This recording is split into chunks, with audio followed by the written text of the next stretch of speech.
Shalom et bienvenue à cette présentation faite à partir du site web Espoir et Vérité. Voici une synthèse du contenu de la chronologie avec les titres des colonnes. Cette chronologie a été produite dans un chiffrier à partir des informations des livres anciens de la Bible, incluant le livre d'Enoch et le livre des Jubilés. Veuillez noter que les dates sont approximatives seulement et ne doivent pas être traitées comme des prophéties précises. Elles servent à donner un ordre de grandeur des temps et à placer certains événements dans une séquence visuelle. La séquence des jours est basée sur le compteur de jours du calendrier céleste de 364 jours annuels, montré en bleu à droite. La colonne « Jour de création » correspond au nombre de jours écoulés depuis le premier jour de création de Genèse 1.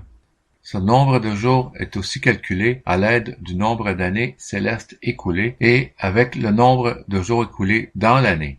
Jusqu'au déluge, le cycle terrestre était aussi de 364 jours et était donc concomitant avec le calendrier céleste. Après le déluge, le cycle terrestre est passé de 364 à environ 365,242 jours. En jaune, à gauche, on voit les dates grégoriennes proleptiques selon le cycle annuel de 365,242 jours.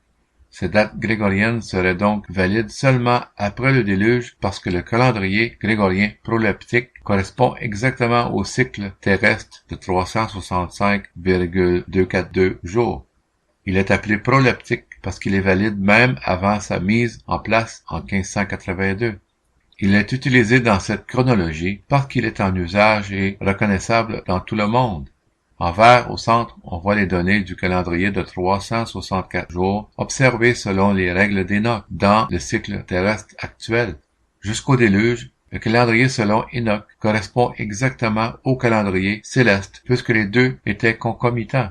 Ainsi, les dates indiquées, jour et mois, en vert, sont les mêmes dans le calendrier céleste jusqu'au déluge. Après le déluge, ces deux calendriers sont séparés à cause du changement du cycle terrestre. À partir du déluge, le cycle annuel du calendrier de 364 jours doit être observé selon les règles d'Enoch dans le cycle équinoxial terrestre de 365,242 jours. Le début du cycle annuel du calendrier d'Enoch de 364 jours débute toujours le lendemain de l'équinoxe à Jérusalem, selon le cycle équinoxial de 365,242 jours, tandis que le calendrier céleste conserve son cycle de 364 jours. Seulement les années de naissance des patriarches sont calculées, tandis que les jours de naissance sont fictifs. La valeur du jour julien est une convention de datation très utile dans le calcul et le traitement des dates passées. Il nous permet de facilement déterminer les dates grégoriennes à partir des nombres de jours écoulés depuis une date de référence fixe.